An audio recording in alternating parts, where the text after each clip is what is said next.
Assalamualaikum warahmatullahi wabarakatuh. Alhamdulillah, wassalatu wassalamu ala rasulillah wa ala alihi wa sahbihi wa man wala wa ba'd. Alhamdulillah, sekali lagi kita bersyukur pada Allah subhanahu wa ta'ala. Kita masih diberikan kesehatan, kita diberikan kekuatan, kita diberikan kenikmatan iman. Saat sementara saudara-saudari kita mungkin di hari ini ada yang kurang sehat, kita doakan semoga Allah memberikan kesembuhan terbaik. Ada juga di antara saudari-saudari kita yang mungkin hari ini masih belum beriman kepada Allah Subhanahu wa taala. Kita doakan pula mudah-mudahan Allah memperkenankan dan menguatkan dirinya untuk beriman dan diwafatkan dalam keadaan husnul khatimah insyaallah. Dan saya membiasakan untuk mengajak teman-teman memulai dengan mendoakan orang-orang sekitaran kita, keluarga termasuk kita, karena doa itu insyaallah senantiasa memberikan kelapangan-kelapangan dan kemuliaan. Tidak ada rugi dalam doa. Pasti dijawab oleh Allah Subhanahu wa taala. Itu janji Allah di Quran surah kedua Al-Baqarah ayat 186. Paling kiri sebelah bawah di mushaf. Allah katakan wa idza sa'alaka 'ibadi 'anni fa inni qarib. Kalau hambaku sedang mencari-cari aku, katakan padanya aku dekat. Biasanya kalau orang cari Allah kan motifnya dua.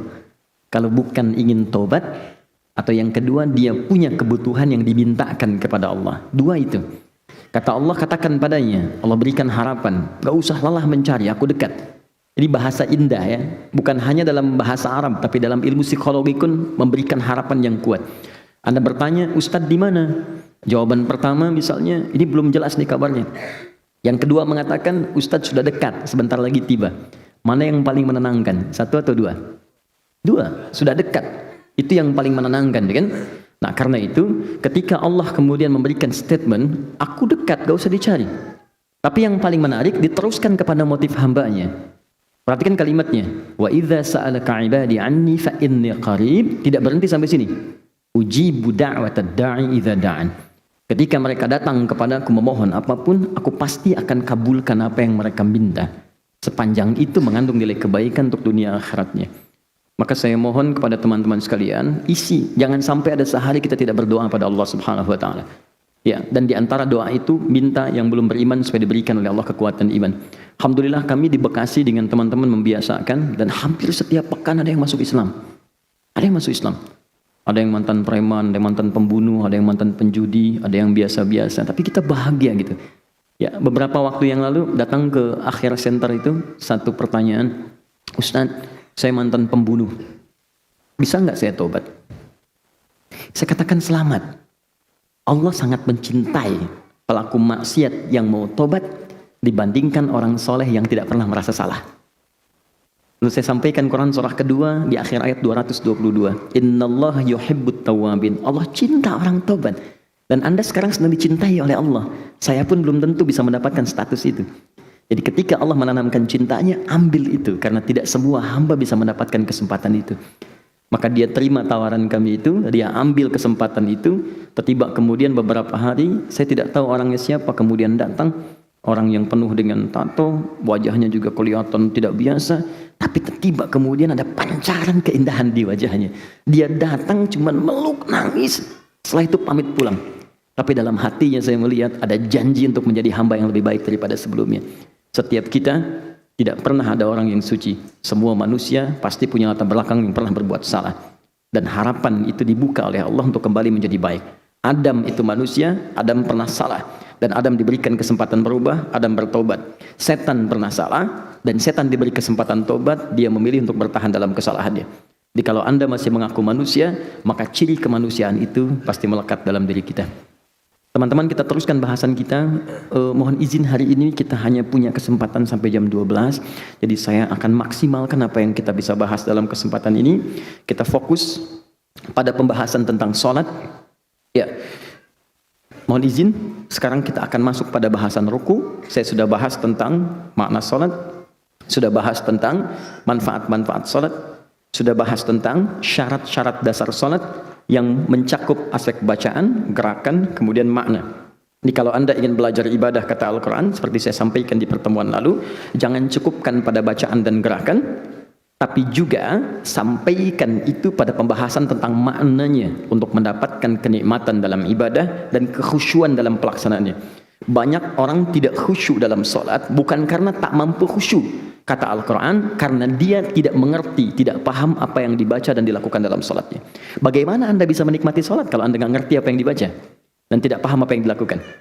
Ya, karena itu kita akan teruskan pada pembahasan yang kedua. Satu, sudah kita selesaikan fase berdiri. Ya, fase berdiri sudah kita bahas. Kita masuk kepada bagian yang kedua sekarang, ruku. Ya. Nanti setelah itu kita akan turunkan bahasannya, mencakup tentang cara ruku, bagaimana caranya, bacaan ruku, apa yang dibaca dalam ruku, yang terakhir hikmahnya, maknanya, kenapa kita mesti ruku, apa yang bisa kita bawa dalam ruku itu, apa pesannya, apa inspirasinya, apa manfaatnya. Itu yang coba kita turunkan, dan puncaknya kita bawa spirit ruku ini dalam kehidupan sosial kita.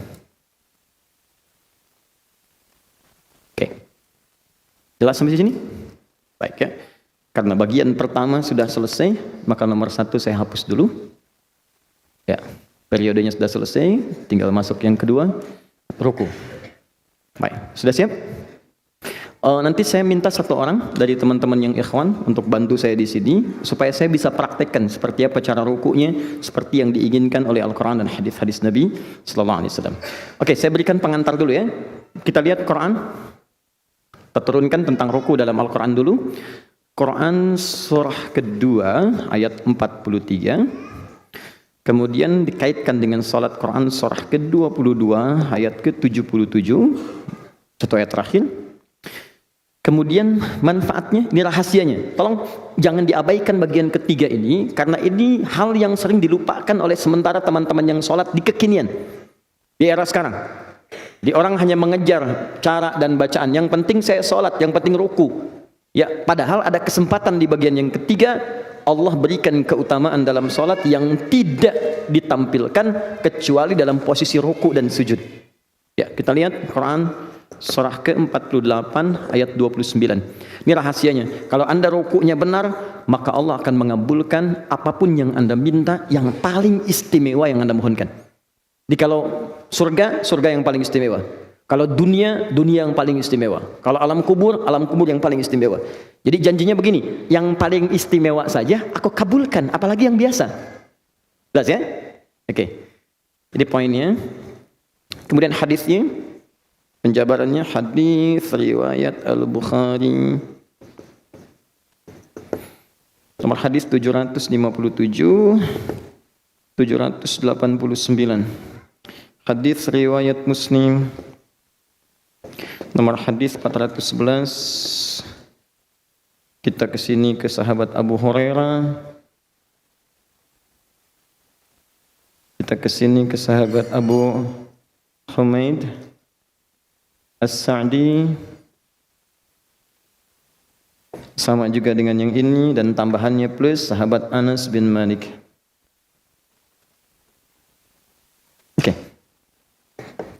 Ya, nanti ada tambahan 1 bonusnya dari hadis riwayat sahabat Ali bin Abi Thalib karamallahu wajah. Ali bin Abi Thalib. Ya, pertama kita ambil dalil dalam Al-Quran dulu supaya kita punya argumentasi dan punya dasar dalam bahasan kita. Pertama, Quran surah kedua ayat ke-43, paling kanan pertengahan. Wa aqimus salata wa atuz zakata warka'u ma'ar raki'in. Wa aqimus salata, tunaikan salat dengan benar. Wa atuz zakata, keluarkan zakat dengan tulus. Ingat ya, salat selalu diawali dengan derivasi kata iqamah. Aqama yuqimu wa aqimus salah. Alladzina yuqimunas salah. Aqimis salah. Itu berasal dari kata iqamah. Iqamah itu sesuatu yang ditunaikan dengan sempurna, berdiri tegak sempurna disebut dengan qamah. Sesuatu yang ditunaikan dengan sempurna disebut dengan iqamah. Karena itu sebelum sholat kan suka ada iqamat ya, iqamah. Cuma orang kita kan menyingkat dengan qomat ya. Nah, kalau orang Arab nggak kenal qomat, cuman kan kebiasaan orang Indonesia senang menyingkat dengan ujungnya saja. Oke? Saya kalau sedang olahraga dengan orang-orang Arab tuh panggilannya sempurna. Kita main futsal, main bola, mereka bilang, ya Allah, ya Syahadi, wazzi, Abdurrahman wazzi, ya Faisal wazzi, Faisal oper, Abdurrahman oper, Adi oper. Orang Indonesia tidak. Di oper. Abdurrahman man over. Tengku Wisnu nu over gitu kan. Ya, terus ujungnya aja. Ya sama, di Quran ada iqamah, di kita ada qomat. Jadi diambil bagian ujungnya, qomat. Kenapa enggak mat? Untuk membedakan dengan mamat ya. Iqamah. Time. Iqamah. Nah, iqamah ini atau qomat itu bukan isyarat untuk sholat. Karena isyarat untuk sholat itu panggilannya lewat azan. Jadi kalau sudah azan, itulah isyarat sholat, siap-siap, panggilan sudah tiba. Makanya disebut dengan azan. Apa artinya azan? Asalnya bukan panggilan. Azan itu seakar dengan kata udhun, artinya telinga. Jamaknya azan. Kenapa lafaz ini disebut dengan azan? Karena kalimat ini satu-satunya kalimat di bumi yang akan terus sampai kepada pendengaran manusia sepanjang dia masih punya pendengaran telinga. Dan ini satu-satunya lafaz yang terus berputar selama 24 jam. Silakan cek. Bintaro selesai azan, Tangerang azan. Tangerang selesai azan, terus sampai ke Banten azan. Putar terus. Saya waktu dulu di Timur Tengah, di Afrika Utara, Mesir selesai azan, Libya azan. Libya selesai, Tunisia azan. Tunis selesai, Maroko azan. Maroko azan, Aljazair azan. Terus sampai dengan ke Mediterania, ke Italia, ke Prancis, ke Spanyol. Jadi ternyata setiap detik lafaz azan tidak pernah berhenti. Dan diperdengarkan oleh Allah kepada setiap yang punya pendengaran supaya mereka mendapatkan hidayah. Hidayahnya dibagi dua. Ada hidayah untuk yang belum beriman sehingga tidak punya celah di kemudian hari untuk menolak. Ya Allah, saya kan nggak pernah diperkenalkan dengan namamu. Kata Allah, saya perdengarkan 24 jam sehari. Apa kamu nggak dengar? Bukankah lafaz adzan dibuka dengan kalimat Allahu Akbar, Allahu Akbar? Setelah itu syahadat kan? Asyhadu an la ilaha illallah. Dan betapa banyak orang yang masuk Islam karena mendengar azan. Banyak. Anda bayangkan, ada orang dengar adzan masuk Islam. Ada orang Islam sudah masuk Islam dengar adzan gak mau sholat. Ada seorang teman Indonesia, ini kisah nyata, tinggal di Amerika. Dia satu flat dengan non-muslim. Sikapnya baik, biasa, normal. Nah, yang muslim ini, saya juga anjurkan kepada teman-teman, kita ini umat dakwah. Anda silahkan, di dunia Anda berdakwah dengan apa yang bisa Anda kerjakan. Gak harus jadi ustadz semua. Kalau semua jadi ustadz, siapa jamaahnya gitu kan? Semua, ayo berkreasi, berdakwah. Anda ayah di rumah, tampilkan sikap ayah yang baik, istri yang baik, anak-anak yang baik. Anda bekerja, tampilkan pekerja muslim yang baik. Nah, ini pelajar, di flatnya selalu teman-teman, itu membuka channel Islami, channel One dari Mekah tuh. Orang sholat, terus temannya lihat. Nah, satu kali, yang muslim ini kisah nyata, mengatakan kepada kawan yang non-muslim. Ya, awalnya tebak-tebakan. Tapi perhatikan bagaimana hidayah Allah tanamkan pada jiwa hamba yang sangat Allah sayangi ini. Perhatikan baik-baik. Kata kawannya yang muslim, menurut kamu berapa jumlah orang yang ada di masjid itu saat ini? Kata yang non-muslim, ya mungkin ribuan atau puluhan ribu. Padahal itu masuk ke situ pada saat belum direhab. Sekarang 500.000 orang masuk. Pertanyaan keduanya, menurut kamu berapa waktu yang dibutuhkan untuk membuat semua orang itu rapi seketika? Tapi kata orang tadi, ya paling sedikit 2 pekan. Mungkin dia bayangkan satu-satu suruh berdiri gitu kan? Nah, mungkin 2 pekan. Kata orang ini, saya akan buktikan kepada Anda, kurang dari 5 menit mereka akan rapi sempurna. Kata yang non-muslim, masa? Tunggu sebentar. Begitu tiba waktu sholatnya Isya pada saat itu, kemudian imam mulai berkata, iqamat dimulai. Nih, Allahu Akbar, Allahu Akbar, semua bangkit. Yang tawaf berhenti, semua berdiri, rapi, kaget. Yang non-muslim tadi kaget, kok bisa? Kata yang muslim, jangan dulu kaget, sebentar dulu. Begitu mulai mengatakan imamnya, istau, rapatkan, luruskan, rapi semua. Hanya dalam hitungan kurang dari 5 menit, teman-teman. Begitu dikatakan, Allahu Akbar, takbir, semua takbir. Lantas apa kalimat yang keluar di lisan yang non-muslim ini? Kata yang non-muslim tadi, tolong katakan kepadaku bagaimana caranya masuk Islam. Karena agama ini pasti bukan buatan manusia. Jadi bayangkan, ada orang nonton sholat Isya, masuk Islam. Ada orang Islam sudah adzan, gak mau sholat Isya. Jadi Allah tuh kalau mau ngasih hidayah tuh mudah gitu. Mudah. Dan hidayah itu bisa datang juga kelembutannya lewat doa. Kita doakan. Ya, tapi yang paling indah, azan itu panggilannya, dipanggil. Bagian pertama untuk memberikan hidayah bagi yang belum memeluk Islam. Bagian kedua, untuk bisa menunjukkan kualitas keimanan bagi yang sudah masuk Islam. Jadi kalau Anda ingin mengecek level keimanannya, itu bisa dicek dengan amal soleh. Amal soleh pertama itu adalah salat. Nah, ada berita dalam Al-Quran, buka Quran surah keempat ayat 103, paling kanan ke atas sedikit. Quran surah keempat ayat 103. فَإِذَا قَضَيْتُمُ الصَّلَاةَ فَاذْكُرُوا اللَّهَ قِيَامًا وَقُعُودًا وَعَلَى جُنُوبِكُمْ فَإِذَا اطْمَأْنَنْتُمْ فَأَقِيمُوا الصَّلَاةَ. Lihat ujung ayatnya. Inna salata kanat 'alal mu'minina kitaban mawquta. Bahasa paling singkatnya saat diterjemahkan, kata Allah, orang-orang beriman itu pasti tahu waktu salat. Inna salata kanat, sungguh salat itu kanat 'alal mu'minina, bagi orang beriman kitaban mawquta, sudah jelas waktunya. Ini kalau kita terjemahkan dengan bahasa yang mudah dipahami, kata Allah, orang beriman itu pasti tahu waktu salat. Jadi kalau Anda mengaku beriman tapi tidak paham waktu sholat, berarti ini menunjukkan tingkatan yang lemah dalam imannya. Maka dibagilah oleh para ulama itu dengan panggilan azan. Bagaimana cara membaginya? Dibagi kepada 3 level. Ada yang standar, standar keimanan. Standar itu saat dipanggil, dia baru datang. Dia dipanggil misal subuh sekarang 4.38 misal. Terus azan, Allahu Akbar, Allahu Akbar, azan. Begitu azan, dia datang. Itu menunjukkan imannya standar. Nah ini. Ayo. Oke. Allahu Akbar, Allahu Akbar, cepat, siap-siap, sudah azan. Standar. Oke? Baik. Ada orang yang sebelum dipanggil azan, dia sudah siap-siap. Coba bayangkan, dipanggil 4.38, dia 4 sudah bangun. Sudah siap-siap. Ini menunjukkan level imannya kuat dia. Bayangkan, belum dipanggil datang. Sama Anda kan kerja di kantor. Jam masuknya jam 8. Jam masuk jam 8, datang jam 8. Standar kan? Ya kan? Objektif kan? Baik, fair. Dipanggil jam 8, jam kerja jam 8, datang jam 7. Wow. Ya, kuat kan? Hebat kan? Etosnya kuat ya. Sama, dipanggil 4.38, datang jam 4. Ini orang hebat. Tapi kalau persoalannya dipanggil 4.38, datang jam 8.34. Dia baru bangun dan gak ingat sholat. Ya, dia cuma tahu skornya 3-1 misalnya kan. Begitu bangun 3-1, Muhammad Salah ngegolin kan. Nah, tapi maaf, untuk urusan sholat dia tidak paham. Ini menunjukkan imannya lemah. Nah, ini tiga-tiganya itu dirangkum oleh Al-Quran di Quran surah kedua ayat 152, paling kanan sebelah bawah di mushaf. Kata Allah, fadhkuruni adzkurukum. Ingat saya, maka aku pun akan mengingatmu. Bagaimana cara mengingat Allah? Di antaranya lewat ibadah, sholat, karena zikir itu di antara maknanya sholat. Quran surah ke-20 ayat ke-14.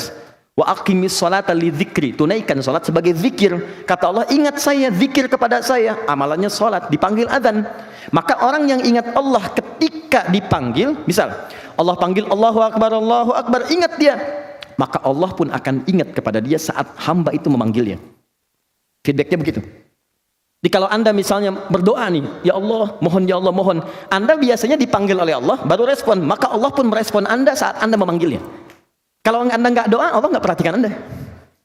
Tapi kalau Anda bisa datang misalnya, datang sebelum dipanggil. Panggil 4.38, datang jam 3.48, datang jam 4, datang jam 2. Maka Allah pun akan memanggil, memperhatikan Anda jauh sebelum Anda memanggilnya. Ada orang-orang yang hidupnya seakan tidak punya masalah. Padahal bukan tak punya masalah. Sebelum dihadapi, diringankan masalahnya oleh Allah sebelum dia memanggilnya. Ada yang begitu. Seperti Maryam. Quran surah ke-3 ayat 37, paling kiri sebelah bawah di mushaf. Ya, butuh pakaian, ada pakaian. Butuh makanan, ada makanan. Butuh buah-buahan, ada buah-buahan. Dan yang mengantarkan pamannya, Nabi Zakaria sampai kaget. Ini kan saya ngantar, kenapa setiap saya mau anterin sudah ada di situ? Dia ada level orang yang belum meminta, sudah ada gitu. Dan ada orang-orang yang meminta berkali-kali, Allah nggak respon. Allah mau jawab begini, kamu ini saya panggil datang telat. Sekarang berdoa pengen cepat dijawab. Kamu siapa? Maka pernyataan ini dikumpulkan di Quran surah kedua ayat 186 di ujung ayatnya. Falyastajibuli wal yu'minu bi. Kalau kamu pengen cepat dikabulkan doanya, maka kamu pun harus cepat menyeru apa yang aku mintakan. Aku minta kamu, engkau cepat, engkau pun minta kepadaku, aku berikan cepat. Aku minta kamu, engkau lambat, engkau minta padaku pengen cepat. Engkau siapa? Jelas ya? Fair kan? Baik, ini bagian pertama. Itu yang disebut dengan azan. Nah, kalau kita sudah ingin tunaikan dengan sempurna, maka isyaratnya disebut dengan iqamah. Jadi kalau sudah iqamat tuh maksudnya, ayo yang khusyuk, siap-siap kita akan menghadap Allah. Mungkin ini sholat terakhir yang kita kerjakan. Siapkan diri kita, mungkin wafat dalam keadaan sholat. Kita tidak tahu bagaimana kita akan meninggal. Makanya ketika ayat sholat itu diturunkan, di ayat 45 sampai 46-nya, itu masuk kalimat isyarat-isyarat untuk wafat. Wasta'inu bis-sabri was-salah wa innaha lakabiratun illa 'alal khashiyin. Ayo minta dalam sholat kepada Allah kalau punya masalah. Tapi susah untuk khusyuk, kecuali bagi orang-orang yang mau khusyuk. Siapa mereka itu? Ayat 46-nya. Alladzina yadhunnuna annahum mulaqu rabbihim wa annahum ilaihi raji'un. Yaitu orang yang merasa sekarang akan berhadapan dengan Allah dan dia yakin boleh jadi mungkin ini salat terakhir yang dia kerjakan. Makanya jangan heran, pernah mendengar ini? Kalau ada imam sebelum salat suka berbalik, kan? Suka mengatakan begini, istaqimu, rapatkan, luruskan. Maaf teman-teman ya, saya ingin ingatkan, ada dalam fikih itu kalimat yang nggak boleh diterjemahkan, ada kalimat yang boleh diterjemahkan dengan bahasa lokal. Kalau kalimatnya boleh diterjemahkan, maka sampaikan dengan bahasa terjemahan boleh, supaya orang lebih paham. Tapi ada kalimat yang nggak boleh diterjemahkan, yang kalau diterjemahkan maknanya jadi lain. Seperti azan, azan nggak bisa diterjemahkan. Di Turki pernah pakai bahasa Turki, jadi nggak enak rasanya. Bayangkan kalau di Indonesia pakai bahasa daerah. Allahu Akbar, Allahu Akbar. Tuan gua gede, Tuan dua gede, orang Betawi. Allahu Agung, orang Sunda. Nggak akan ketemu. Tapi ketika dibacakan dalam bahasa Arab itu indah gitu, nyaman, enak. Sama dengan surat Quran. Walaupun ada terjemahan, tapi saat baca Quran dan ngobrol dengan kawan itu nggak bisa pakai terjemahan. Akhi lagi baca surat apa? Semut, An-Naml. Kamu apa? Surat cewek, An-Nisa. Nggak bisa. Nggak bisa gitu. An-Nisa tetap An-Nisa, An-Naml tetap An-Naml, Al-Baqarah tetap Al-Baqarah. Ya rasanya beda kan? Sedang merojaah surat apa? Sapi. Nggak bisa, enak. Ya, Al-Baqarah enak kan? Al-Baqarah, An-Naml, An-Nahl, Al-Ankabut lebih enak rasanya. Tapi ada bahasa-bahasa yang Nabi pun memberikan dengan isyarat, bukan lafadznya. Bukan lafadznya. Isyaratnya, maksudnya apa? Kalau Anda nanti hadir di dunia berbeda, di masa yang tidak sama, maka boleh sampaikan dengan bahasa Anda supaya dia cepat paham. Coba. Dengan bahasa pertama, istaqimu, fala takhtalifu, fakhtalafat qulubukum, waddi'u, ij'alu salatakum salatan muwadda'. Bagi orang Arab mungkin terasa, tapi bagi orang Indonesia bagaimana? Sudah tahu, bukan? Tidak. Coba yang kedua, mohon dirapatkan, luruskan, jadikan ini sholat mungkin sholat terakhir kita. Kita akan berhadapan dengan Allah dan mungkin kita akan diwafatkan dalam sholat ini. Enak, nyaman gitu. Jadi begitu terasa nyaman, itulah kemudian setelah itu disampaikan itu lewat iqamat. Allahu Akbar, siap-siap. Jelas di sini? Oke. Nah, teman-teman, selalu kata salat ini disandingkan dengan iman dibukanya. Alladzina yu'minuna bil ghaib wa yuqimunas sempurna. Kalau zakat dengan kalimat ita wa atuz zakah wa atuz zakah. Ita itu artinya tulus. Tulus, Ibu Ita, ibu yang tulus, ya. Tulus, berikan dengan tulus. Kalau zakat keluarkan dengan tulus, jangan pamrih. Itu kan cuma titipan yang punya Allah bukan kamu. Kenapa kamu bisa merasa memiliki? Jelas ya? Nah, kemudian tunaikan dengan sempurna. Di dalam kesempurnaan itu ada kaitan dengan ruku. Perhatikan. Kembali ke Al-Baqarah 43. Wa aqimus shalah, tunaikan salat dengan sempurna. Wa atuz zakah, keluarkan zakat dengan tulus. Jangan pamrih. Tapi tidak berhenti ayatnya sampai situ. Padahal Allah bisa cukupkan. Salat selesai, zakat selesai. Tapi tiba-tiba ayatnya berbunyi warka'u ma'ar raki'in. Ruku'lah secara sempurna bersama orang-orang yang ruku'nya sempurna. Dalam kaidah ilmu balaghah ada yang disebut dengan am wal khas, khusus dan umum. Kalau ada sesuatu dari satu pekerjaan kemudian dikhususkan di pekerjaan itu dengan satu pekerjaan yang khusus sifatnya, maka ini menunjukkan ada keistimewaan di dalamnya. Saya tanya begini untuk paling mudah dipahami. Dalam salat ada ruku tidak? Ada berdiri tidak? Sebetulnya kan Allah cukup mengatakan wa aqimus shalah, tunaikan salat dengan sempurna. Bukankah itu mencakup ruku? Mencakup sujud? Ya kan? Semua kan? Tapi ketika Allah mengkhususkan ruku di akhirnya warka'u ma'ar raki'in, dan ruku'lah dengan sempurna seperti orang-orang yang ruku sebelummu, ini menunjukkan ada keistimewaan dalam ruku sehingga dia disendirikan dari gerakan-gerakan salat yang lainnya. Paham? Nah, kalau cara berpikir dia sudah dipahami, kita akan bertanya, Ustadz, apa keistimewaan ruku itu dibandingkan dengan yang lain? Ya, berdiri ada keistimewaannya. Sujud ada keistimewaannya. Duduk di antara dua sujud istimewa. Tapi kenapa ruku disendirikan di sini? Apa keistimewaan yang disebutkan dalam Al-Quran? Maka kita turunkan ke ayat selanjutnya. Pertama, ini penegasannya dulu. Quran surah 22 ayat 77. Oke? Ya ayyuhalladzina amanu. Kus. Hai orang-orang yang telah menyatakan beriman kepada Rabbmu. Beriman kepada Allah. Perhatikan kalimatnya. Pertama diminta sujud. Usjudu. Sujud.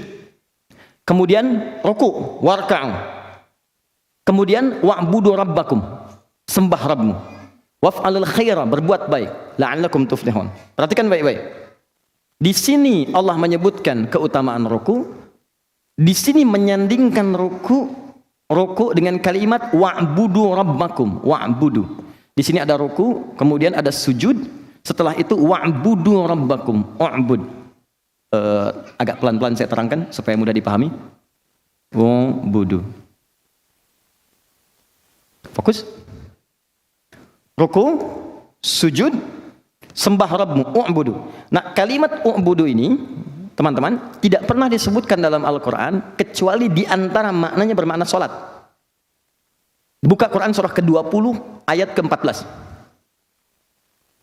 Innani anallahu, kata Allah, saya Allah. La ilaha illa ana. Enggak ada Tuhan yang wajib disembah dan dipertuhankan kecuali saya. Fa'budni, fa'budni, sembah saya. Fa'budni, u'bud. Nih. Kalau bentuknya jamak, u'budu ini. Fa'budu. U'bud itu tunggal. Fa'budu itu jamak bentuknya. Karena itu ketika kita menyembahnya, kita katakan di pertemuan lalu, iyyaka na'budu. Masih ingat? Iyyaka na'budu. Nah, kalimat iyyaka na'budu bukankah diucapkan dalam salat? Ya, karena itu setiap ada kalimat u'budu, u'budu, u'budu, u'budni, itu makna pertamanya salat. Lihat sini, apa korelasinya dengan ruku? Seakan-akan Allah ingin menegaskan di ayat yang ini. Lihat baik-baik, kalau yang ini rukulah bersama orang-orang yang ruku, tunaikan ruku secara sempurna. Kalau yang ini, hei, ada yang penting dalam ruku ketika engkau tunaikan salat itu. Jelas? Tunaikan ruku dengan baik, sujud dengan baik, dan tunaikan salat dengan sempurna menyembah Rabbmu ketika engkau beribadah kepada Rabbmu. Ada isyarat di ayat yang kedua ini ketika mempertemukan, menyandingkan ruku dengan kalimat ibadah. Seakan-akan Allah ingin katakan begini, rahasianya, hei, saat ruku, dekatkan dirimu dengan Rabbu, pasrahkan untuk menyembah Allah saja, bukan pada yang lain. Kenapa isyarat ayat ini muncul? Ini kisahnya. Dulu, orang Romawi, orang Persia, kalau ingin menghormati rajanya, maka di antara kebiasaan mereka yang Romawi, dia akan ikatkan tangannya begini, kemudian dia ruku begini. Jelas? Ini adalah simbol kepatuhan, ketaatan, dan juga dikultuskan sebagai penyembahan kepada rajanya, ruku mereka. Ada di antara mereka yang sampai sujud. Nah, lihat misalnya kayak ada film-film kolosal yang zaman dulu itu, kan suka ada gerakan-gerakan demikian, kan? Begini, kemudian ruku seperti ini, ya, membungkuk, ada juga yang sampai sujud. Allah turunkan ayat di sini, Allah katakan ruku dan sujud hanya untuk disampaikan kepada Allah saja. Di ketika Anda pengen ruku, bukan sekedar ruku, bukan formalitas ruku. Kalau cuma ruku, jangankan Anda, yang non muslim pun bisa ruku. Yang Romawi sudah ruku, yang Persia sudah sujud, anak-anak kecil juga bisa. Yang saya inginkan di ruku itu adalah kepasrahanmu saat ruku dan engkau sedang berhadapan denganku. Hadirkan kepasrahan luar biasa, hadirkan penyembahan yang mutlak seakan-akan kau merasa berhadapan denganku. Di rahasia pertama diminta kita ruku, warka'u ma'arakin, Al-Baqarah 43. Rahasia yang kedua, saat kamu ruku, jangan sembarang ruku. Kamu mesti beda dengan yang Romawi, mesti lain dari yang Persia, mesti lain dengan yang anak kecil. Saat ruku itu, hadirkan kepasrahan penyembahan kepada Rabbmu. Karena itu kalimatnya berbunyi, wa'budu rabbakum. Setelah ruku, sujud, wa'budu rabbakum. Itulah diantara perbuatan yang terbaik. Waf'alul khaira la'allakum tuflihun. Kerjakan yang baik, sholat yang baik, ruku yang baik, sedekah dan sebagainya. Tapi yang paling mulia ketika engkau bisa ruku dengan hebat dan pasrah kepada Allah. Paham? 3. Paham? Alhamdulillah. Sekarang kita tanya, ya Allah, kalau saya bisa ruku seperti itu, saya pasrah, saya menyembah dengan baik, apa yang saya dapatkan? Awas, ini nggak main-main ya. Saat ayat ini turun, itu pernah Nabi rukunya sepanjang berdirinya. Berdirinya Nabi itu dalam rakaat pertama itu paling minimal itu 100 ayat Al-Baqarah ukurannya. Oke. Ahli surga ya, ahli surga dijamin surga, akhlak yang mulia, dipuji oleh Al-Quran. Disebutkan dalam Al-Bukhari nomor hadis 2008, paling kanan sebelah bawah di kitabnya, dari Sayyidah Aisyah. Ya, di ketika 3 orang sahabat, Abdullah bin Mas'ud radhiyallahu taala anhu, kemudian ada Hudzaifah al-Yamani radhiyallahu taala anhu, dan Ubay bin Ka'ab radhiyallahu taala anhu, ja'u ila Sayyidati Aisyah, datang kepada Sayyidah Aisyah, bertanya tentang sifat salat Nabi sallallahu alaihi wasallam. Kata Sayyidah Aisyah, ringkas kalimatnya, Allahu akbar. Kata Sayyidah Aisyah, la tas'alu an husnihinna wa tulihinna. Tolonglah jangan ditanya bagus dan panjangnya. Susah diikutin. Susah diikutin. Saya berikan bocoran rakaatnya saja. Tapi kalau mengikutinya susah, penasaran beliau-beliau ini, besok-besoknya ikut sholat di belakang Nabi untuk mendapatkan kekhusyuannya. Jadi kata para ulama, boleh sholat tahajud berjamaah kalau ingin mendapatkan nilai kekhusyuan dari imam yang mungkin baik, atau mengajarkan misalnya jamaah atau anak bagaimana pentingnya tahajud. Tentang mengajarkan ini ada di hadis riwayat Abu Daud nomor hadis 1369, riwayat sahabat Ibnu Abbas radhiyallahu taala anhu. Abu Daud 1369, riwayat Ibnu Abbas. Abu Daud nama aslinya adalah Sulaiman dari Sijistan, dikenal dengan Sulaiman As-Sijistani. Hafal 500.000 hadis dengan sanadnya, dengan matannya. Di orang-orangnya sampai ke Nabi hafal 500.000 hadis. Ya. Sehingga Ibnu Qayyim Al-Jauziyah rahimahullah mengatakan begini, kalau dulu ada Nabi Daud bisa melunakkan besi dengan tangannya, maka ini Abu Daud bisa melunakkan hadis dengan lisannya. Maka sejak saat itu dikenal dengan nama Abu Daud. Oke, Ibnu Abbas meriwayatkan, pernah saya tinggal di rumah Sayyidah Maimunah. Sayyidah Maimunah itu di antara istri Nabi yang rumahnya di depan Jabal Qubais. Saya boleh hapus ini? Boleh? Alhamdulillah. Tinggal boleh saja. Alhamdulillah. Semoga Allah ampuni dosa-dosa kita semua. Alhamdulillah. Lihat sini. Ini Jabal Qubais di sebelah sini. Ini Istana Raja. Ini Zam-Zam sini. Lurus sini, belok ke sebelah kanan. Ini pos security-nya. CCTV yang ngadap ke sini yang warna putih. Kemudian sini ada Gate Ismail. Di sini kemudian pintu 26. Pintu 27, nah ini. Di sini ada Babun Nabi. Bab An-Nabi. Di sini ada bab Ali, di sini ada babus salam. Bab Nabi ini yang sekarang ada jembatan di atas. Teman-teman yang baru umrah, kan ada jembatannya dari istana ke sini tuh. Nah itu persis di bawahnya, itu dulu rumahnya Sayyidah Maimunah. Di situ Nabi pernah sholat 2 rakaat sebelum peristiwa Isra Mi'raj. Sholat, kemudian baru berangkat. Di situ pula Ibnu Abbas itu pernah tinggal di sini saat Nabi itu bermalam di sini. Ikut tinggal di sini, malam-malamnya ngelihat kebiasaan Nabi bangun, bagaimana cara bangunnya. Sampai setelah bangun, ikut sholat tahajud, sholat di belakang Nabi. Begitu sholat ditarik oleh Nabi sehingga safnya sejajar. Berdua sholat. Hadis ini dijadikan dalil oleh teman-teman kebolehan berimam dan makmum berjamaah dengan posisi sejajar. Kalau imamnya satu, makmumnya satu. Jelas ya? Baik, imam satu, makmum satu, posisi boleh sejajar. Itu sah hukumnya. Nah, itu hadisnya sama. Tapi jangan lupa hadis ini pun tentang tahajud berjamaah. Karena Nabi mengajarkan pada anak. Jadi kalau Anda ingin memberikan pendidikan pada anak, ayah bangun, ngajak anak tahajud, boleh silakan. Jangan biarkan sendiri-sendiri. Atau yang kedua, untuk mendapatkan kenikmatan sholat. Seperti sahabat bermakmum di belakang Nabi. Kata Hudzaifah, tidak ada sholat paling indah kecuali sholat di belakang Nabi. Jadi begitu membaca tentang surga, Nabi berhenti. Minta supaya umatnya ke surga.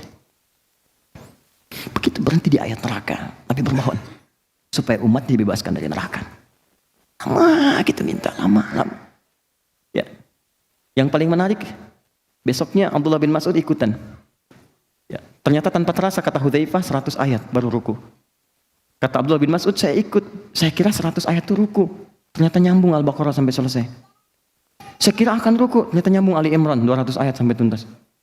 Saya kira di sini akan ruku, sudah siap-siap, ternyata nyambung An-Nisa 176. 5 juz 4 halaman. Setelah itu baru ruku. Ya, besoknya mereka tidak ikutan lagi. Bukan karena capeknya, kata Abdullah bin Mas'ud, saya ini kan sering nebak ini di mana posisinya sehingga bisa saya ikuti. Nah, karena saya khawatir nggak ruku, ini bukan ya, bukan. Ya, saya misah aja besoknya. Ya, cuman poinnya yang mau saya sampaikan, pernah Nabi rukunya selama berdiri ya. Jadi kalau kita ambil batas bawah yang tadi, bahwa lama berdiri beliau paling minimal 100 ayat ukuran Al-Baqarah itu, maka Anda bayangkan bagaimana lama rukunya. Pertanyaannya, kenapa Nabi melambangkan rukunya? Kata Allah kan pasrahkan dirimu saat ruku. Nabi pasrah. Lama gitu. Tapi apa rahasianya ketika pasrah? Jawabannya ada di sini. Quran surah 48 ayat 29. Lihat ayatnya. Muhammadur Rasulullah walladzina ma'ahu asyidda'u 'alal kuffar ruhama'u bainahum. Masyaallah. Muhammad itu utusan Allah SAW. Dan umat yang bersamanya, walladzina ma'ahu itu, ma'a itu gini, ma'a itu orangnya ada bersama kita, atau orang yang nggak ada, tapi tuntunannya diikuti. Oke? Paham ya? Yang pertama orangnya ada bersama kita. Misal saya katakan gini, Mas Dimas ma'i. Mas Dimas itu bersama saya sekarang, orangnya ada. Atau misalnya orangnya nggak ada, tapi beliau mengikuti apa yang saya sampaikan. Maka saya sampaikan pada teman-teman saat beliau tidak ada, Mas Dimas itu ma'i, beliau itu ikut apa yang saya sampaikan. Paham ini? Ayat ini ingin mengatakan sifat umat Nabi Muhammad dari dulu saat nabinya ada, orangnya ada, sahabatnya, sampai nanti yang nggak pernah lihat nabinya tapi mengikuti tuntunannya.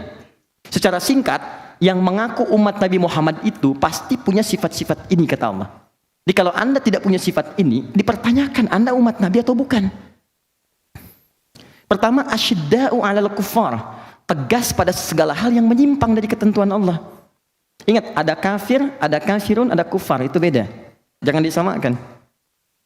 Ingat, kalau ada, maaf ya, kafar, kafir, kufar, beda. Kafar, kafir, kufar.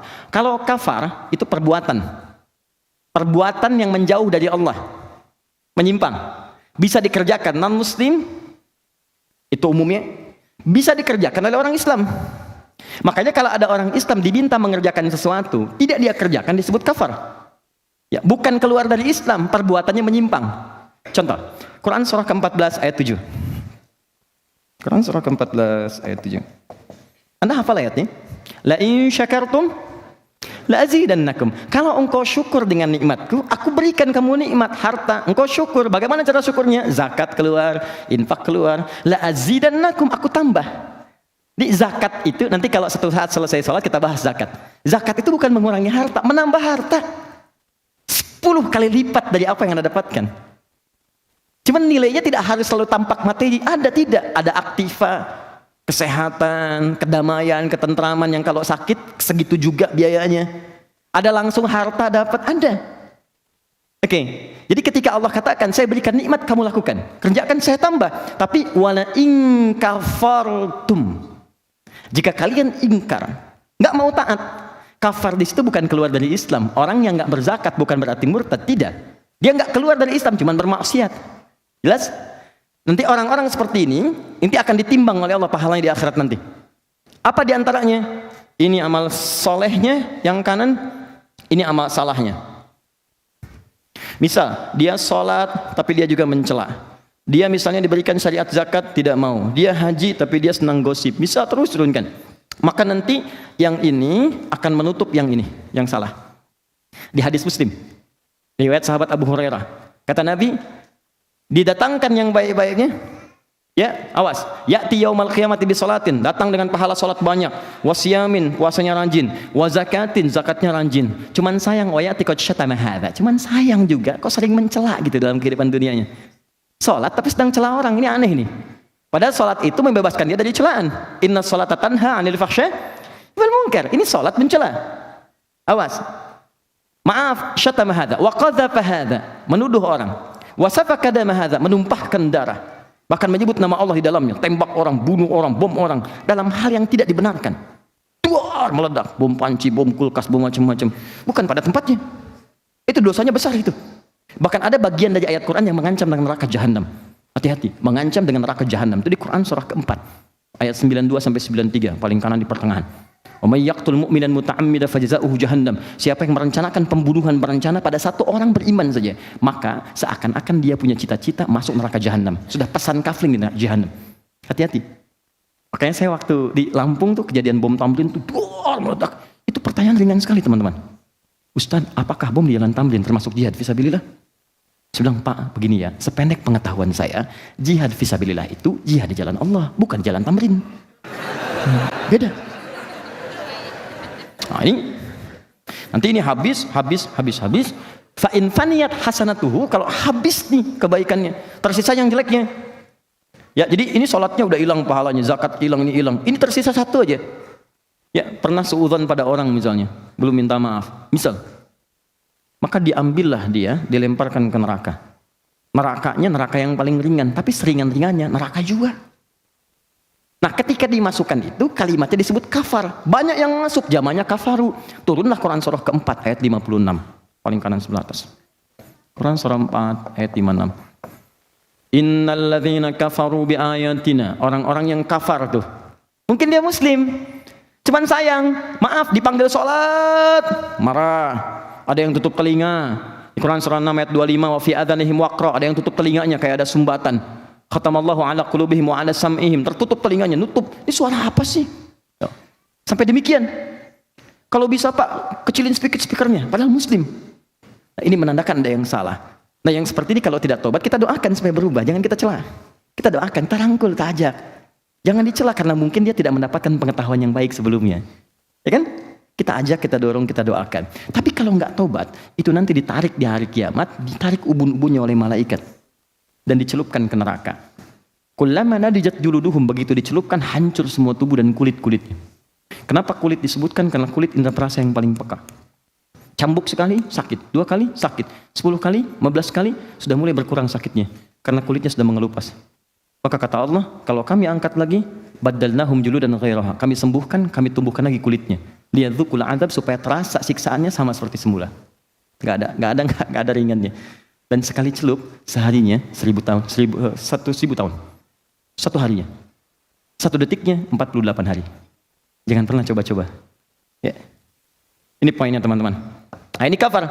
Yang kedua kafir. Kalau kafir itu orangnya. Orang yang memang tidak menerima risalah. Ya, tertutup. Jadi yang menutup diri. Kafara itu sesuatu yang tertutup. Kan diserap ke dalam bahasa Inggris cover. Cover itu kan cover buku kan menutup kan?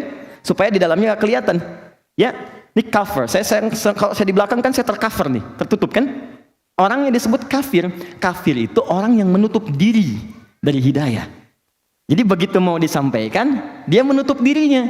Makanya ketika orang-orang pada zaman Nabi datang kepada Nabi, mengajukan proposal, kata mereka, Abu Jahal, Abu Lahab, dan yang lain-lain, ya Muhammad SAW, kita nggak usah berselisih, nggak usah ramai, nggak usah perang. Sudah, kita tukeran aja. Malam ini kami nyembah Tuhan kamu, besok-besok kamu nyembah Tuhan kita. Tapi mereka nggak mau menerima hidayah. Nabi sampaikan, mereka menutup diri. Maka turunlah kemudian satu surah kuliah ayyuhal kafirun. Katakan, hei orang-orang kafir. Sopan sekali, bahasanya sopan. Di kafir itu lembut, bahasanya sopan. Kata Allah, katakan, hei orang-orang yang masih menutup diri belum menerima hidayah. Katakan, hei orang-orang yang masih menutup diri belum menerima hidayah. Sopan kan? Halus. Saking halusnya Abu Jahal nggak marah. Pernah dengar cerita ketika turun surat Al-Kafirun, Abu Jahal marah. Apa? Jangan panggil saya kafir. Nggak ada. Oke? Nggak. Saya ingin tempatkan sesuatu sesuai dengan tempatnya.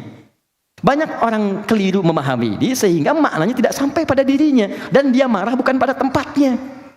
Abu Jahal paham bahasa Arab, ngerti bahasa Arab. Orang paling fasih bahasa Arab disebut kafir, nggak marah. Kenapa orang sekarang nggak paham bahasa Arab, nggak ngerti bahasa Arab, baca juga? Kenapa mesti marah? Karena belum tahu isinya. Jelas ya?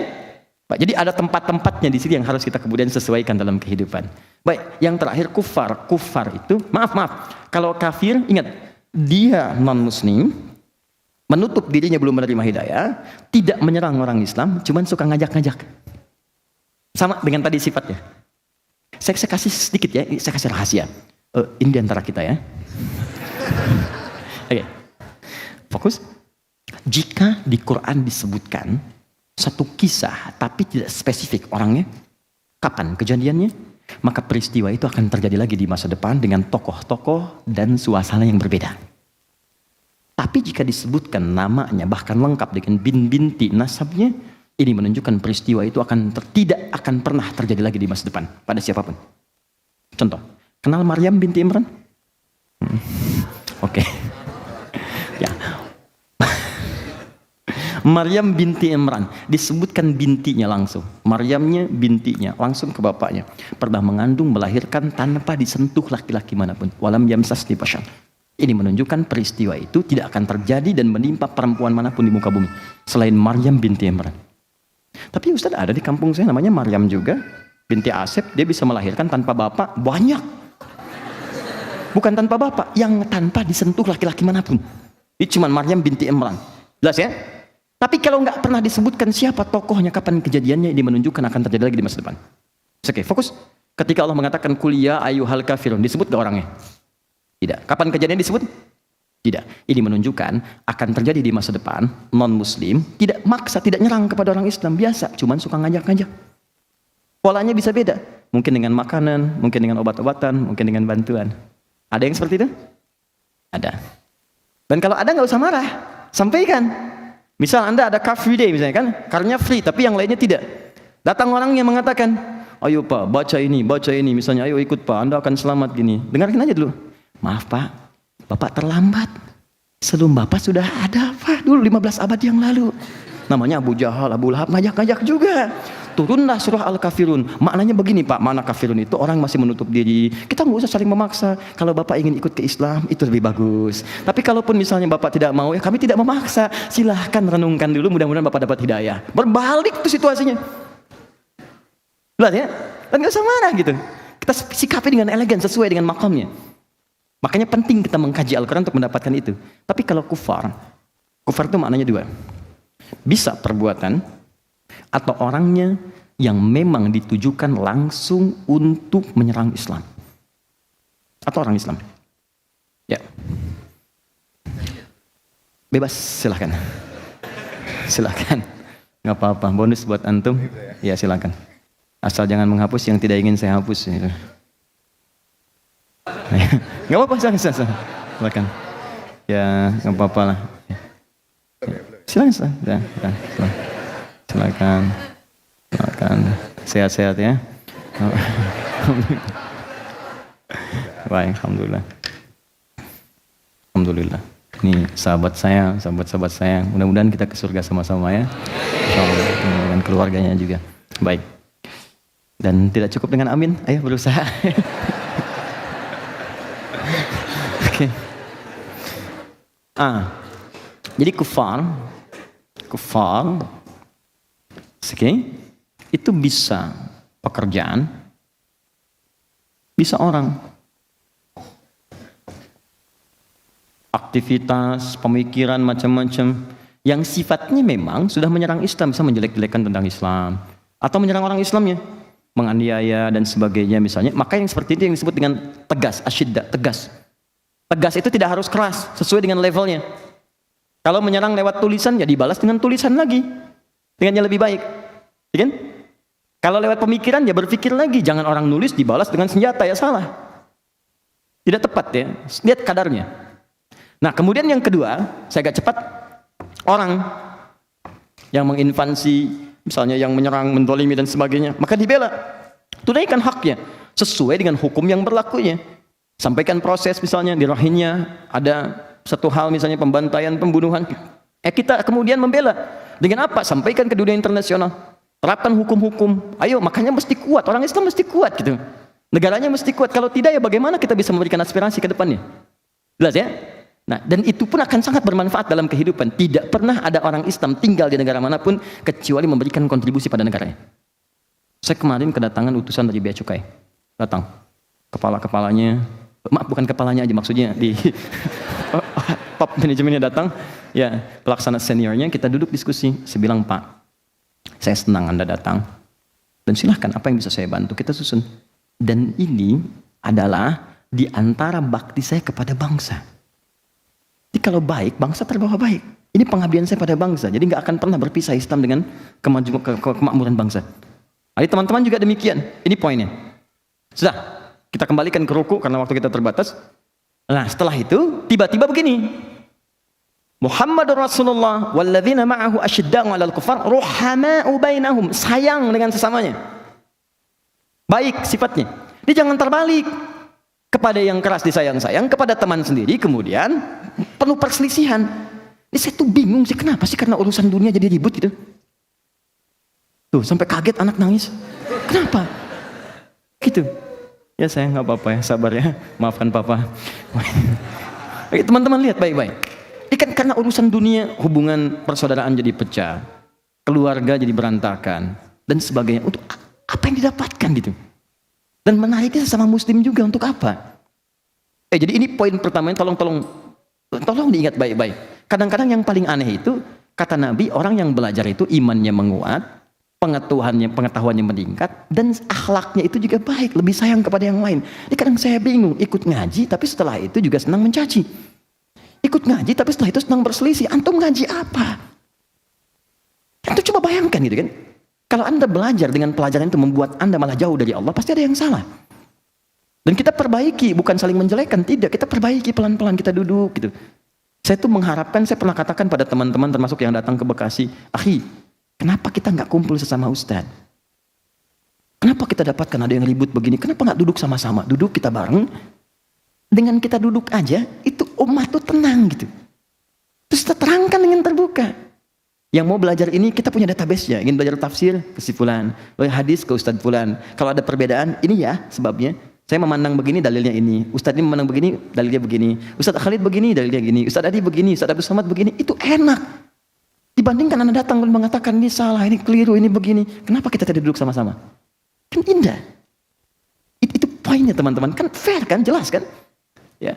Nah, kaitan dengan ruku sujudnya, dua sifat ini tegas pada yang salah, dan baik dalam hubungan-hubungan yang mulia, itu hanya didapatkan pada satu amalan. Apa itu? Tarahum ruk'a sujadan. Mereka lihat, engkau lihat, mereka itu ruku dan sujudnya sempurna. Jadi ternyata ada korelasi, ada kaitan antara ruku dengan sifat-sifat tadi yang disebutkan. Ruku itu bisa melahirkan kemuliaan akhlak. Kalau akhlaknya sudah baik, teruskan ayatnya. Yabtaghuna fadlan minallahi wa ridwana. Fadla dan ridwan. Naikkan ke atas. Fadla. Fokus, saya berhenti di sini. Setelah itu kita praktek. Yang kedua ridwan. Allahu akbar. Lihat sini. Masih ingat ayat pertama, ruku, sempurna seperti orang ruku. Yang kedua, dalam ruku itu jangan sekedar ruku, tapi pasrahkan dirimu dalam menyembah Allah. Yang ketiga, kalau engkau lihat ruku orang ini sempurna menyembah Allah dengan baik, maka akan lahir akhlak yang mulia. Bukan cuma akhlak saja. Kata Allah, dalam ruku itu aku berikan kesempatan pada mereka untuk meminta dua keutamaan. Keutamaan dunia itu disebut dengan fadlun. Baik, keutamaan akhirat disebut dengan ridwan. Pernah ingat malaikat penjaga surga namanya apa? Oke. Kadang-kadang fadlun pun digunakan untuk menunjukkan kemuliaan akhirat. Kadang-kadang. Seperti orang yang sesurga dengan Nabi disebut kalimatnya fadlun, mendapat fadlun. Quran surah ke-4 ayat 69 sampai 70. Wa may yuti'illaha wa rasulahu fa ulaika ma'al ladzina an'ama Allahu 'alaihim minan nabiyyina was-siddiqina wasyuhada'i was-shalihin wa hasuna ulaika rafiqa. Dzalikal fadlu minallah. Ada orang yang sesurga dengan Nabi, itu orang yang mendapatkan keutamaan dari Allah. Singkat ceritanya, singkat keterangannya, ini fadlun dengan ridwan ini adalah gambaran keistimewaan yang paling mulia istimewa dari nikmat dunia dan akhirat. Jadi kalau misalnya Anda ingin mengatakan, ya Allah, berikan saya ya Allah kenikmatan dunia, kata Allah, nanggung, minta yang paling istimewa. Kalau kerja jangan minta yang sedikit, minta yang besar sekalian. Rizki minta yang banyak sekalian, dunia. Akhirat ya Allah masukkan ke surga, jangan cuma surga, minta yang paling tinggi surganya. Dalam keadaan ruku, Allah memberi kesempatan pada setiap hamba untuk mengabulkan yang paling istimewa yang dia mintakan. Kalau dia meminta dengan benar, ya Allah aku ingin firdaus, Allah kabulkan. Kalau dia meminta dengan benar, ya Allah berikan keberkahan dunia, maka Allah berikan yang terbaik yang bisa dia dapatkan. Ruku kalau benar dikerjakan bukan hanya mengabulkan doa yang biasa, tapi yang paling istimewa dikabulkan. Itulah yang menjadikan Nabi kadang-kadang rukunya selama berdirinya. Pertanyaannya, apakah setiap orang ruku bisa mendapatkan apa yang dijanjikan? Itu poinnya. Bahkan sayangnya, ada yang tidak minta. Ini persoalannya. Orang ruku cuma baca doanya aja. Subhana rabbiyal azim, subhana rabbiyal azim wa bihamdi. Lantas bangkit kan? Subhanakallahumma bihamdika, ya Allahumma ighfirli, syahadu la ilaha illa anta, subhanakallahumma bihamdika, Allahumma ighfirli. Selesai bangkit. Anda enggak minta. Padahal di situ ada keutamaan. Kenapa enggak minta untuk anak Anda? Ya Allah, luluskan anak saya dalam ujian ya Allah dengan nilai yang paling tinggi.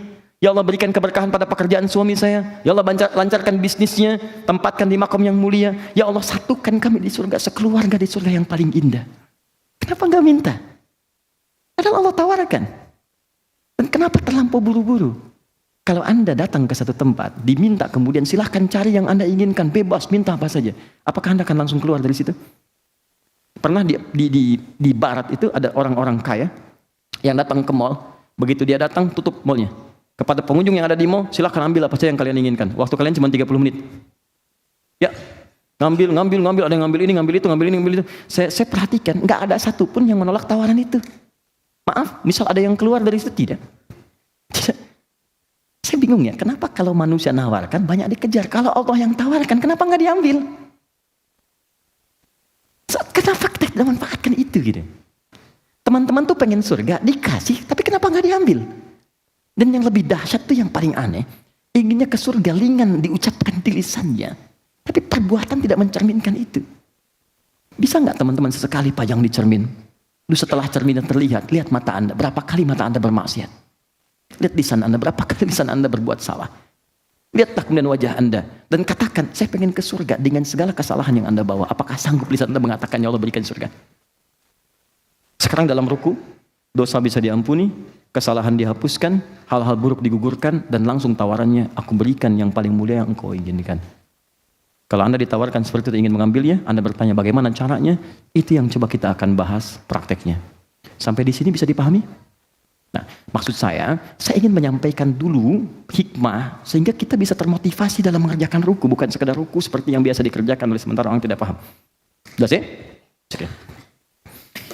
Ya, kita punya waktu terbatas, kita lanjutkan sebentar. Ruku. Kita masuk kemudian ke hadisnya Al-Bukhari nomor hadis 757. Riwayat sahabat Abu Hurairah, nama aslinya Abdurrahman, sebelumnya adalah Abdul Uzza, masuk Islam berubah nama jadi Abdurrahman bin Sakhar. Mengisahkan tentang sahabat bernama Khalid bin Rafi Az-Zuraiqi. Oke, fokus. Falyarka fala taqum min ruku'ika hatta tatma'inna raki'an. Nabi mengajarkan kepada Khalid bagaimana cara salat sampai kepada ruku. Saya potong saja sampai ke redaksi ruku supaya cepat. Kata Nabi, kalau sudah selesai dalam berdiri kemudian ruku. Fokus. Fala taqum, tapi jangan buru-buru bangkit. Awas, kadang bacaan belum selesai udah bangkit. Allahu akbar. Sami Allah liman hamidah. Allahu akbar, Allahu akbar, Allahu akbar, Allahu akbar.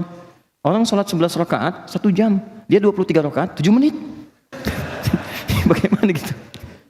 Coba kita evaluasi pelan-pelan lah gitu kan. Ya. Lalu ruku, kata Nabi, ruku jangan buru-buru ruku.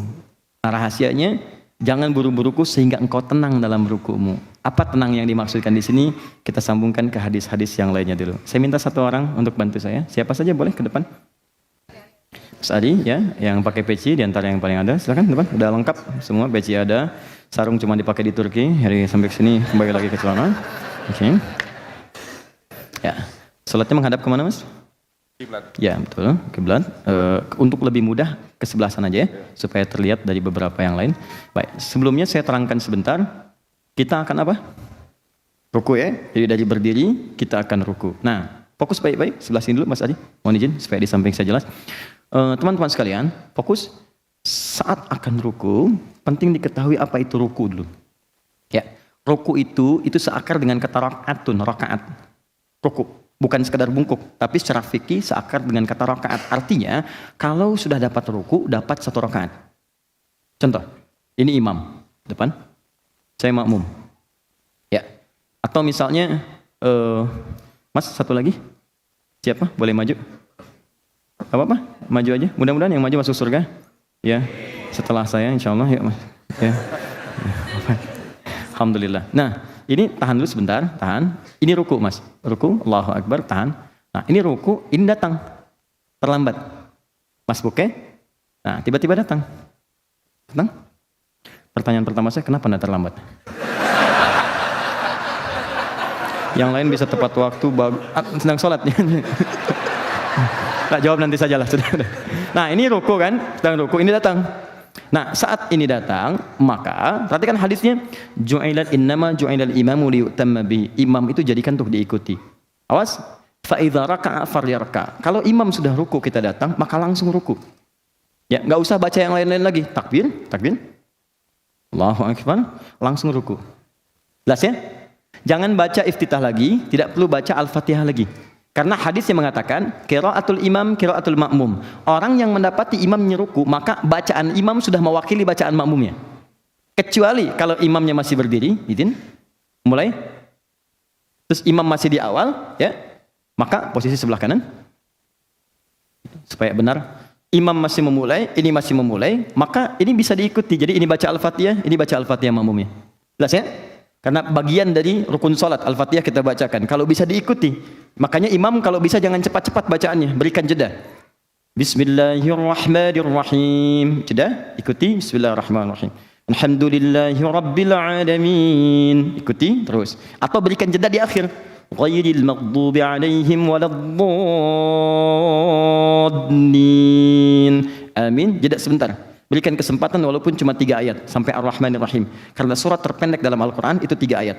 Al-Kautsar. Inna a'tainakal kautsar. Fasholli rabbika wanhar. Inna syani'aka huwal. Kalau sudah baca 3 ayat cukup. Tapi kalau imamnya sudah ruku, ini takbir langsung ruku. Jelas? Nah, kalau ini ikut ruku berarti sudah dapat 1 rakaat. Ya? Jelas ya? Tidak pakai tidak. Dapat 1 rakaat. Jadi begitu ini diikuti, ruku, dia sudah mendapatkan 1 rakaat. Misal, sholatnya subuh. Begitu sholat subuh, imam ruku. Ini langsung ruku. Nah, ini sudah mendapatkan 1 rakaat. Jadi jangan menambah lagi, jangan terlampau soleh. Ya. Jadi kalau sudah selesai, imam salam, ini ikut salam.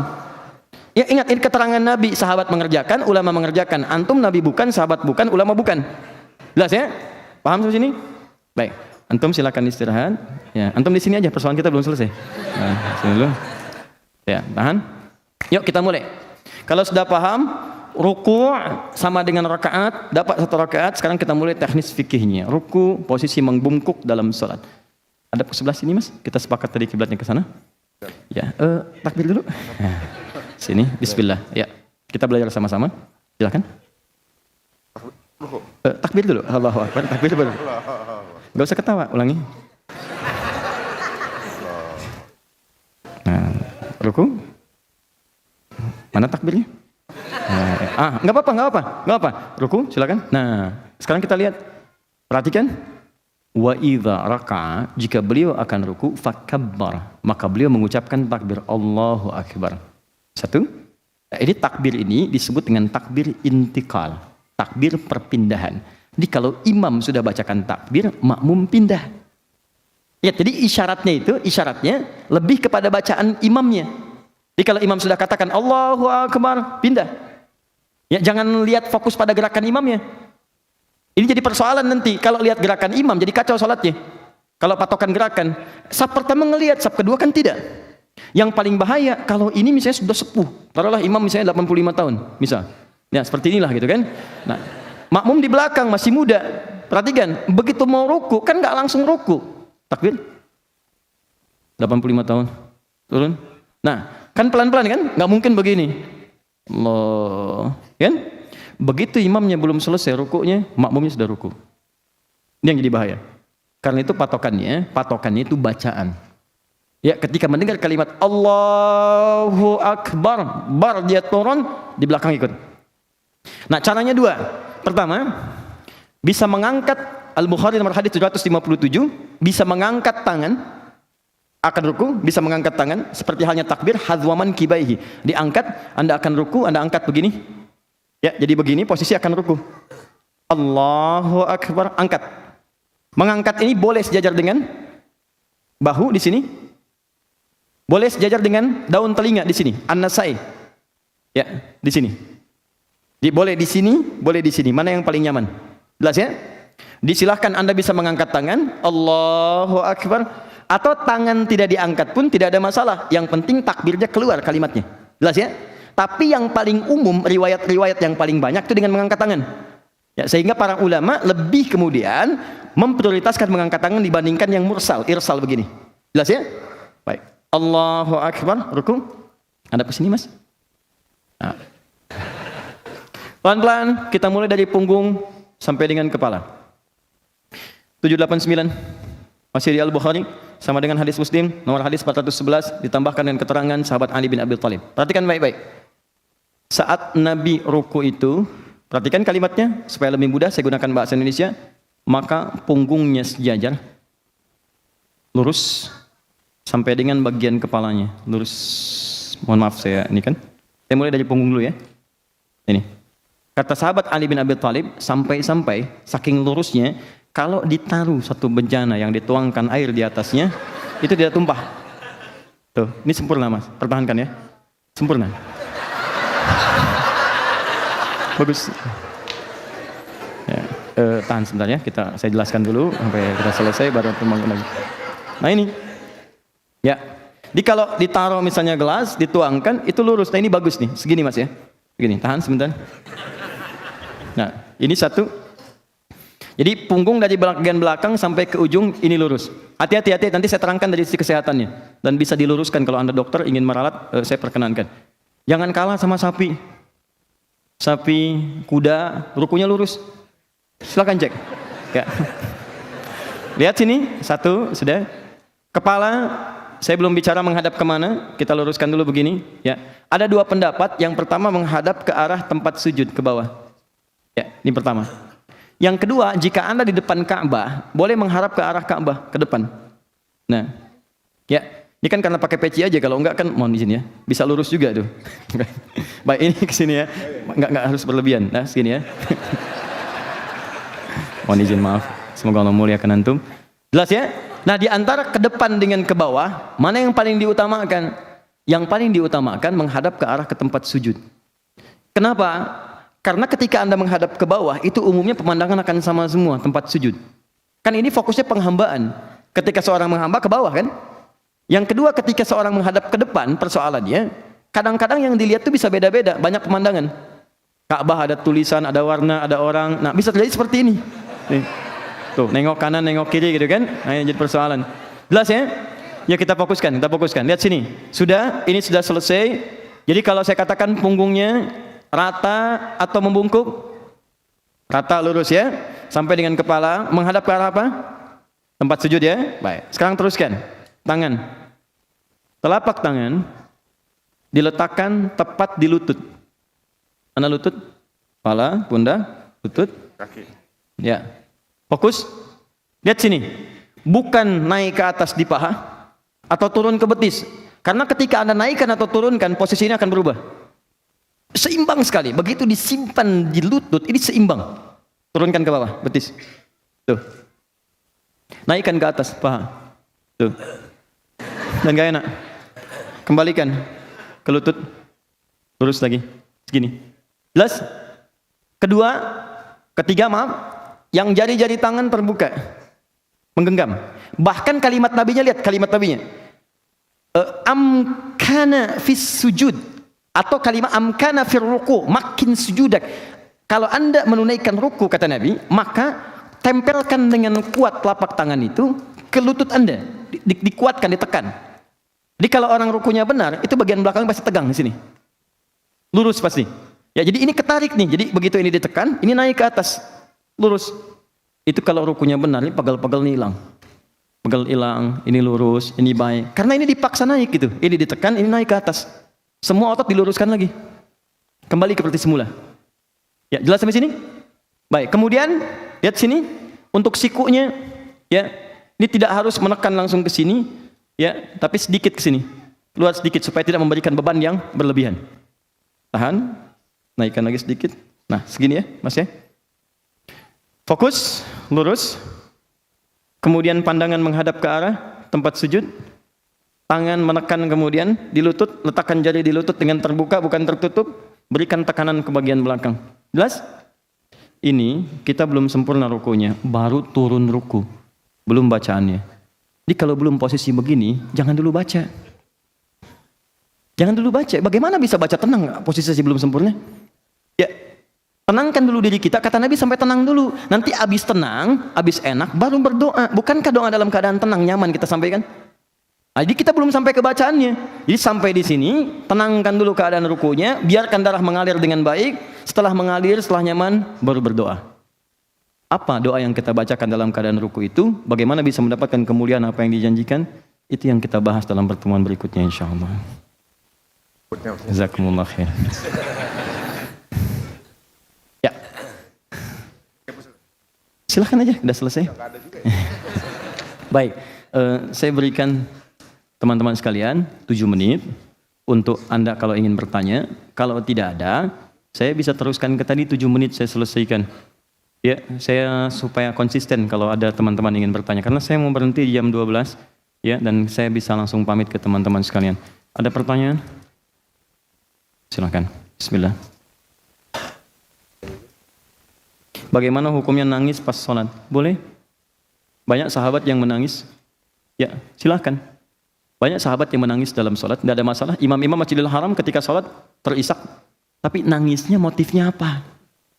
Itu dia. Yang paling aneh kan begini, dibacakan ayat neraka biasa aja. Ayat surga malah nangis gitu kan. Nah, jadi motivasi nangis itu apa? Kalau motivasi nangis itu untuk mendapatkan kekhusyuan, ada kepasrahan, itu nggak ada masalah. Ya, bahkan memberikan kekhusyuan lebih pada jiwa kita. Itu sah hukumnya. Boleh. Boleh. Yang lain?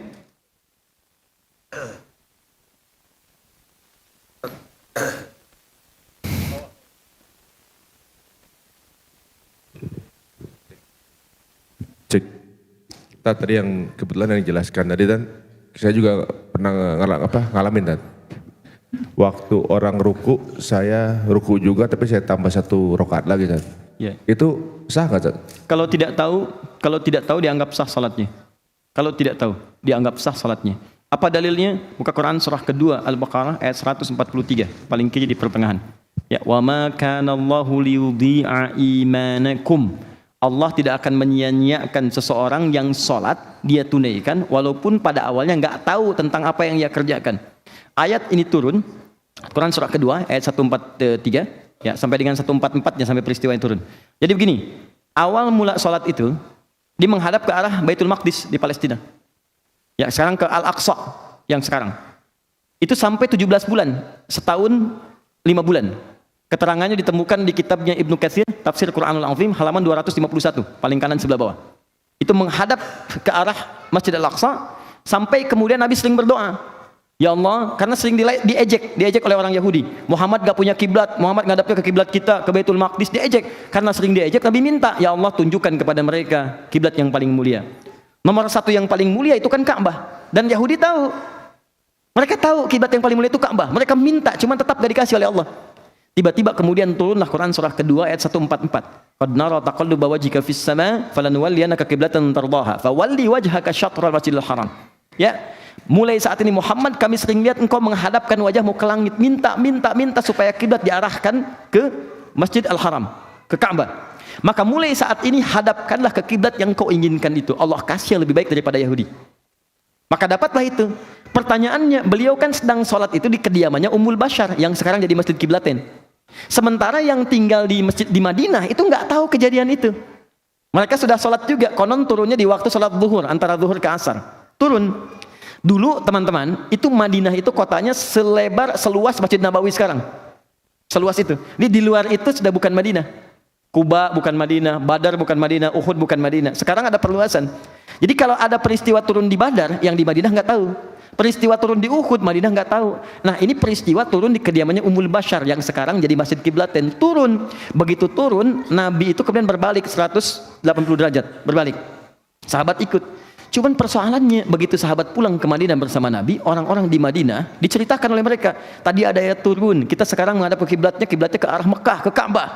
Kami sudah dapatkan, kami dapatkan. Hei orang Yahudi, kami sudah menghadap ke Ka'bah. Yang sudah sholat di Madinah bingung, ini sholat kami statusnya bagaimana? Karena kami nggak tahu kalau kiblatnya sudah beralih ke Ka'bah, sementara kami sudah sholat. Waktu zuhurnya sudah habis waktu itu. Maka bertanyalah kepada Rasulullah, ya Rasulullah, bagaimana status sholat kami yang kami telah kerjakan, kiblatnya masih menghadap ke arah Baitul Maqdis. Maka turunlah kemudian ayatnya yang 143-nya. Wa ma kana Allahu liyudhi'a imanakum. Allah nggak akan nyanyiakan amalan sholat kamu yang kamu kerjakan karena iman. Maksudnya, sesuatu yang dikerjakan karena ketidaktahuannya, bukan untuk disengaja, tapi ada keimanan dilakukan pada saat itu, maka tetap dinilai pahalanya sempurna oleh Allah Subhanahu wa taala. Jelas ya? Baik. Ada yang lain? Oh. Apakah boleh berdoa di akhir sujud? Namun doanya menggunakan bahasa Indonesia. Ini kelas advance. Kita baru ruku, dia sudah sujud. Oke. Saya jawab, tidak apa-apa. Boleh. Hadisnya dari Ibnu Abbas radhiyallahu taala anhuma, Innama aqrabal 'abdu min rabbih wa huwa sajid. Keadaan terdekat antara Rabbul Alamin, Allah dengan hambanya saat sujud. Fa aktsirud du'a, maka perbanyak doa. Coba bagaimana cara berdoanya? Para ulama mengatakan sujud dalam doa bukan cuma boleh, sangat dianjurkan. Tapi bagaimana cara kita mengerjakan doa itu? Kalau lafadznya persis seperti dilafadzkan Nabi, maka silahkan lafadzkan. Boleh. Subhana Rabbiyal a'la, Subhana Rabbiyal a'la wa bihamdi, Subhanakallahumma bihamdika Allahumma ighfirli. Minta Allahumma ij'al fi lisani nura, wa fi 'aini nura, wa fi sam'i nura, wa fi qalbi nura. Silakan. Tapi kalau permintaannya tidak dilafadzkan oleh Nabi atau situasinya beda yang dialami di zaman Nabi, doa untuk suami, doa untuk anak lulus ujian, doa untuk macam-macam, maka kata para ulama tidak perlu dilafadzkan sehingga tidak mengeluarkan kalimat baru yang bukan dimaksudkan dalam bacaan salat yang dituntun oleh Nabi. Cukup disampaikan dalam hati saja. Tidak perlu disuarakan, nggak perlu dilafadzkan. Ya, diikat dengan kalimat di Al-Bukhari nomor hadis 651. Shallu kama ra'aitumuni usolli. Salatlah kalian persis seperti melihat aku salat. Karena itu Nabi nggak pernah salat pakai bahasa Indonesia. Jelas ya? Atau bahasa-bahasa lokal yang lainnya. Dia cukup ucapkan kalimat-kalimatnya, lalu setelah itu baru di hati kita hadirkan apa yang ingin kita mintakan. Nanti saat masuk sujud saya bahas dengan detail. Jelas ya? Teman-teman, kenapa ini saya hentikan dulu bacaan? Karena saya tidak biasa menerangkan cuman sekedar ini doanya begini. Itu ada makna semuanya. Di Subhana Rabbiyal Azim wa bihamdi, kenapa pakai azim? Kenapa pakai subhan? Kenapa pakai wa bihamdi? Itu kuncinya, kalau benar bacakan itu, maka dapatlah karunia yang lainnya. Kalau saya terangkan itu bisa 1 jam 2 jam lagi ke depan. Dan nanti paling gak enak kalau dipotong pada hal-hal yang belum sempurna. Jelas ya? Oke, cukup? Terakhir ya, maksudnya 5 pertanyaan? Oh baik, 1 pertanyaan. Silakan. Ya. Ruku, posisi lengan, siku atau? Baik. Pertama, lengan, kalau saya sebutkan lengan, di sini dirinci oleh Al-Quran termasuk hadis. Kalau saya sebutkan lengan atau tangan, berarti dari ujung sini sampai ke sini. Ingat itu ya? Dari ujung sini sampai ke sini. Nanti dalam praktek ibadah, itu akan dirinci. Ini disebut kaf. Saat bertakbir, maka telapak kaf bertemu dengan punggung, begini. Ini disebut dengan rusgun, boleh begini. Ini disebut dengan sa'id, boleh ke sini, tapi tidak boleh sampai ke siku. Siku disebut mirfak, jamaknya marafik. Kalau wudu sampai ke mirfak, marafik. Dari sini waghsilu wujuhakum wa aydiyakum ilal marafiq. Quran surah 5 ayat 6. Kalau kamu wudu, basuh tanganmu dari jari sampai ke siku. Jadi dari sini ke sini, bukan siku ke bawah. Nah, jadi yang disebut dengan lengan nanti dari sini sampai ke sini. Sekarang kita turunkan saat tadi ruku, posisinya bagaimana? Untuk jari terbuka di lutut begini. Untuk lengannya yang ini. Baik, di sini ada 2 pendapat yang paling utama. Yang pertama mengatakan tidak lurus seperti ini, ya, tapi diberikan semacam ada siku sedikit di sini. Jadi ketika kita akan ruku, nah ini ada siku begini, tapi tetap menekan ke belakangnya. Cuma sikunya ini ada. Jelas ya? Baik, jadi tidak terlampau kaku, tidak ada tegangan berlebihan di tangan, tapi tegangannya itu muncul ke arah bagian kaki bagian belakangnya, di betisnya. Jadi begitu Anda ingin ruku, nah ini tangannya seperti ini, jadi tidak seperti ini. Ya, tegang tuh ke sini. Boleh yang pakai tangan pendek, Mas? Boleh? Ya, sini. Supaya saya lebih bisa melihat keadaan tangannya. Saat ruku di sini. Mudah-mudahan terlihat. Silakan ruku. Sekarang luruskan dulu, Mas. Jangan bengkok begini, luruskan ini tangannya begini. Luruskan dan tekan sampai ke rukunya, ke lututnya. Saya perbaiki ya, mohon maaf ya. Naikkan sedikit. Segini, turunkan lagi ini. Turunkan sedikit. Up, segini ya posisinya, ini turunkan sedikit, segini ya, baik. Mau dites? Ya, nah, seimbang kan? Nah, oke. Nah, sekarang yang ini luruskan, Pak. Bagian pertama, ini lurus. Oke, maafkan saya. Lurus sini, tekan ke belakang. Nah, ini yang lurus. Sekarang agak turunkan sedikit, agak sikukan sedikit gini. Nah, sikukan sedikit, tetap tekan. Nah, ini bagian yang pertama. Ya. Yang kedua, tetap ini diluruskan. Luruskan, tapi tekan ke belakangnya. Nah, ini bagian keduanya. Naikkan sedikit ini. Gini. Ya. Nah, mana di antara 2 ini yang paling benar? Kata para ulama yang paling nyaman saja. Karena Nabi itu mengisyaratkan cuma 2. Yang pertama, buka jemarinya. Ini. Kemudian yang kedua, tekan lututnya. Jadi sepanjang jemarinya terbuka dan mengangkat lututnya, apakah posisi ini kemudian lurus ataupun kemudian siku, itu tidak ada masalah. Dan ulama tidak ada khilaf di sini. Sekira itu Pak ya. Allah Ta'ala a'lam bissawab. Jazakumullah khair. Cukup ya? Baik, teman-teman, apa yang kita pelajari, saya harapkan insya Allah kita amalkan dalam kehidupan kita. Jangan itu mengendap dalam bentuk pelajaran, dituliskan kemudian hilang seketika. Saya tidak menginginkan itu. Ya, kalau Anda ingin seperti itu, Anda tidak usah mencari saya, cari guru lain untuk mengajarkan. Yang kedua, saya mohon Anda saling mendoakan satu dengan yang lain. Ajak teman-teman yang lain, doakan. Kalau kurang itu biasa, nggak ada yang sempurna. Cuma malaikat yang diciptakan sempurna, kita pasti berbuat salah. Ya, ajak yang lain. Ketiga, tolong jangan berselisih. Ya, jangan kemudian menghadirkan hal-hal yang bisa menghadirkan konflik dan sebagainya. Ini saya perhatikan, saya sedih sekali. Ya, ada yang kemudian saling bunuh, ada yang kemudian saling cela, ada yang kemudian persaudaraan terputus. Untuk apa gitu?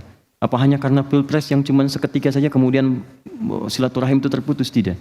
Ya, kita hargai setiap orang punya pilihan masing-masing, tapi tetap kita kemudian hadirkan ukhuwah kebersamaan dan mudah-mudahan semuanya masuk surga insya Allah. Ya, baik. Saya kira itu yang saya sampaikan dan saya terbuka kalau Anda ingin ada masukan, silahkan sampaikan pada saya dan saya dengan senang hati akan menangisi apa yang kurang yang mungkin pernah saya lakukan. Ya, saya mohon maaf karena saya tidak diingatkan oleh teman-teman untuk membawakan silabus. Ya, tapi itu sudah jadi, insya Allah saya siapkan. Kalau mushaf sudah diambil, mushaf at-taisir sudah diambil, sudah ya. Nanti silahkan di-arrange saja masing-masing. Kalau kurang sampaikan saja. Nanti coba kita siapkan kembali. Ya, pertemuan berikutnya mushafnya dibawa. Nanti saya ajarkan sedikit-sedikit cara menghafal Quran dengan cepat insya Allah. Ya, kemudian yang kedua, insya Allah di bagian berikutnya kita lebih banyak mendalami untuk praktikal bacaan itu. Nanti saya coba buatkan sinopsis apa yang kita pelajari supaya nanti teman-teman bisa jadi panduan dan bisa dipelajari kembali setelah kita selesai sesinya. Saya kira itu ya. Baik. Allahumma taqabbal minna innaka antas samiul alim wa tub alaina innaka antat tawwabur rahim. Allahumma salli wa sallim wa barik ala nabiyyikal karim rasulikal mustafal amin sayyidina Muhammadin wa ala alihi wa sahbihi ajma'in. Allahumma rabbana la tad'a lana fi maqamina hadza wa fi kulli maqamin dhanban illa ghafarta. Duhai Allah, jika ada di antara kami saat ini datang membawa lumuran dosa, maka mohon ya Rabb, jangan biarkan dia meninggalkan tempat ini kecuali Engkau telah ampuni segala dosa-dosanya. Allahumma wala hamman illa farajta. Jika ada di antara kami datang membawa kegelisahan, jangan biarkan dia meninggalkan tempat ini kecuali Engkau telah tenangkan keadaan hatinya. Allahumma wala asiran illa yassarta. Jika ada yang datang ke tempat ini membawa kesulitan dalam hidupnya, di rumah tangganya, pekerjaannya, kehidupan sosialnya, mohon jangan biarkan dia meninggalkan tempat ini kecuali Engkau telah ringankan beban kehidupannya, Engkau mudahkan segala urusannya. Allahumma la maridan illa syafaita. Duhai Allah, jika ada di antara kami, keluarga kami, kerabat kami yang tengah Engkau uji dengan penyakit seberat apapun, dengan ketulusan amalnya maka mohon angkat dan sembuhkan segala penyakitnya. Allahumma hdina ya Allah wa alif qulubana wa hidna fi suffika ya arhamar rahimin. Ya Allah, berikan kami petunjuk yang dengan petunjuk itu kami istiqamah dalam beribadah kepadamu. Satukan kami dalam cinta-cinta dan kebaikan. Jauhkan kami dari sifat-sifat yang tidak Engkau sukai. Ya Allah, bimbing kami supaya lebih dekat denganmu di keluarga kami, kerabat kami. Mohon satukan kami ya Allah di dunia dan akrabkan kami saat di akhirat. Allahumma alhiqna bis salihin ma'al ladzina amta alaihim minan nabiyyin was-siddiqin wasyuhada'i was-salihin wa hasuna ulaika rafiqa. Ya Allah, kami merindukan pertemuan dengan Rasulullah Nabi Muhammad sallallahu alaihi wasallam. Maka mohon ya Allah, bila pun tak berjumpa di dunia, satukan kami di akhirat bersama Rasulullah sallallahu alaihi wasallam dengan para syuhada, orang-orang saleh, orang-orang yang Engkau pandang baik dalam kehidupan dunia dan akhirat. Allahumma ya arhamar rahimin, ummahatina ya Allah. Ya Allah, ibunda-ibunda kami. Allahumma rahamhunna ya Allah. Ya Allah, berikan rahmat kepada ibu-ibu kami, para ibunda kami. Sayangi mereka ya Allah. Ya Allah, bayar tuntas segala letihnya dalam melahirkan kami, memberikan ASI pada kami, mendidik kami. Ampuni dosa kami ya Allah yang belum mampu membahagiakan ibunda kami sampai dengan saat ini. Allahumma aba'ana ya Allah, ayah-ayah kami ya Allah yang mereka bekerja keras untuk kesuksesan kami. Ampuni dosa-dosa kami yang belum mampu membahagiakan ayah kami ya Allah. Tubna ilaika ya arhamar rahimin min kullil ma'asi. Kami mohon ampun dari setiap maksiat yang kami kerjakan ya arhamar rahimin. Allahumma abna'ana ya Allah, anak-anak kami yang Kau titipkan kepada kami. Ampuni dosa-dosa kami yang membuat mereka bermaksiat kepadamu ya Allah. Ampuni karena kesibukan kami, kelalaian kami tidak mampu mendekatkan mereka beribadah kepadamu ya arhamar rahimin. Allahumma la tab'ad anna. Ya Allah, jangan menjauh dari kami. Qaribna ila ridhak, dekatkan kami dengan ridhamu ya arhamar rahimin, di pekerjaan kami, di aktivitas kami, dan bimbing kami untuk selalu dekat dalam rahmatmu ya arhamar rahimin. Allahumma rabbana atina fid dunya hasanah fil akhirati hasanah wa qina adzabannar. Tawaffana muslimin husnul khatimah. Ya Allah, berikan segala kebaikan dunia, kemuliaan akhirat, jauhkan kami dari ancaman neraka dan wafatkan kami dalam keadaan husnul khatimah. Allahumma qawwi lisanana kulla kalimat at-tauhid la ilaha illallah. Ya Allah, mohon dalam sakaratul maut nanti jikalau kami akan wafat, ringankan lisan kami, kuatkan untuk mengucapkan kalimat la ilaha illallah. Wajib lana ya Allah bi kalimatika ya ayyatuhan nafsul mutmainnah irji'i ila rabbika radiyatan mardiyah fadkhuli fi ibadi wadkhuli jannati. Ya Allah, mohon jawab ya Allah saat kami mengucapkan kalimat tauhid dengan kalimat wahai jiwa-jiwa yang tenang. Hei jiwa-jiwa yang tenang, cepat pulang. Aku sudah merindukanmu. Aku ridha dengan amalmu, engkau pun akan ridha dengan pemberianku. Engkau jadi hambaku dan aku siapkan surga untukmu. Allahumma bifadlika subhana rabbika rabbil izzati amma yasifun. Wassalamun alal mursalin. Wa akhiru da'wana anilhamdulillahi rabbil alamin. Demikian teman-teman, maafkan saya dan semoga Allah menerima apa yang telah kita kerjakan. Terima kasih, berjumpa dalam kesempatan yang lain. Saya mohon maaf, saya tidak tahu apakah bulan Mei nanti saya bisa mengajar sesinya atau tidak, karena itu sesi saya akan melahirkan di awal Mei. Jadi mungkin nanti saya kalau tidak sempat datang, saya coba berikan materi-materinya untuk dipelajari sehingga pelajaran tetap berlangsung insya Allah. Kalau saya sempat datang nanti, mudah-mudahan kita bisa meneruskan dan mudah-mudahan Allah memberikan ridho kepada kita semua. Dan terakhir, nanti saya titipkan materi khusus kurikulum Nabi saat Ramadan. Jadi apa yang Nabi kerjakan saat Ramadan, nanti saya titipkan, teman-teman nanti bisa sebarkan, nanti teman-teman tinggal bikin peta ke Ramadan, fokus pada amalan-amalan itu saja yang telah dicontohkan. Saya kira itu. Assalamualaikum warahmatullahi wabarakatuh.